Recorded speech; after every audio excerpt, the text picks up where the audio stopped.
ഉണ്ണിക്കുട്ട, ഞങ്ങൾ പോയപ്പോഴും നീ മൊബൈലിൽ തന്നെയായിരുന്നല്ലോ. നീ വല്ലതും കഴിച്ചോ?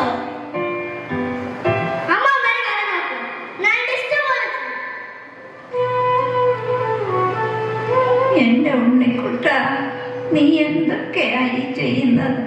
അവർ നിന്റെ മാതാപിതാക്കളാണ്. ദൈവത്തിന് തുല്യരാണവർ. മുതിർന്നവർ വരുമ്പോൾ ബഹുമാനത്തോടെ എഴുന്നേറ്റ് നിൽക്കണം. അവരോട് മാന്യമായി പെരുമാറണം.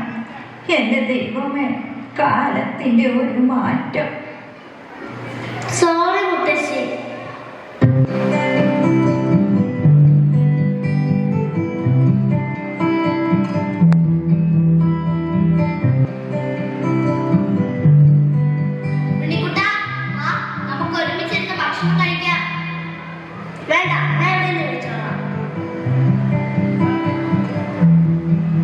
ഉണ്ണിക്കുട്ട, എഴുന്നേറ്റ് അകത്തേക്ക് ചെല്ല്. ഒരുമിച്ച് നിന്ന് പ്രാർത്ഥിക്കുകയും ഭക്ഷണം കഴിക്കുകയും ചെയ്യുമ്പോഴാണ് പരസ്പര സ്നേഹം വർദ്ധിക്കുന്നത്. ഉണ്ണിക്കുട്ടൻ കേട്ടിട്ടുണ്ടോ?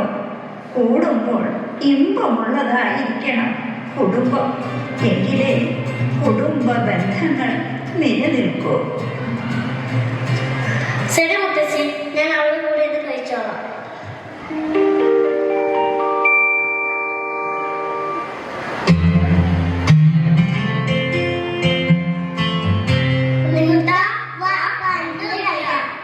ഇല്ല, ഞാൻ വരുന്നില്ല. കുട്ടികളെ നിൽക്ക്. ഉണ്ണിക്കുട്ട, ഉണ്ണിക്കുട്ട, നീ ഇവരുടെ കൂടെ പോയി കളിക്ക്. കുറച്ച് വെയിലൊക്കെ കൊണ്ട് ഓടിച്ചാടി കളിച്ചാലേ ആരോഗ്യമുണ്ടാകും. മനുഷ്യന്റെ ഏറ്റവും വലിയ സമ്പത്ത് ആരോഗ്യമാണ്.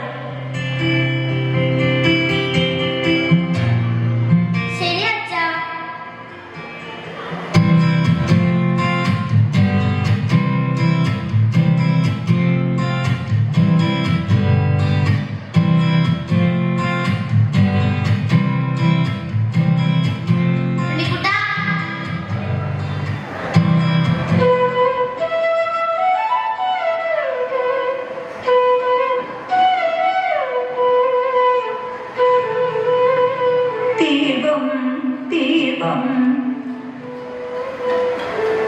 ഉണ്ണിക്കുട്ട,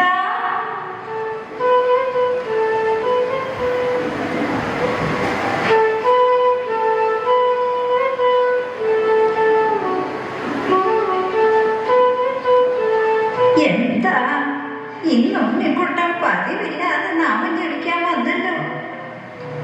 മുത്തശ്ശി വിളിച്ചപ്പോഴേ ഓടി വരികയും ചെയ്തു. എന്താ, എന്തു പറ്റി? മുത്തശ്ശി പറഞ്ഞില്ലേ, ഒന്നിച്ച് പ്രാർത്ഥിച്ചാലേ കുടുംബം നിലനിൽക്കുമെന്ന്. എനിക്ക് എന്റെ മുത്തശ്ശിയുടെയും അച്ഛന്റെയും അമ്മയുടെയും കൂടെ എന്നും താമസിക്കണം. കൊള്ളാം കുട്ട, ഇപ്പോഴാണ് എന്റെ കുഞ്ഞു മിടുക്കനായത്.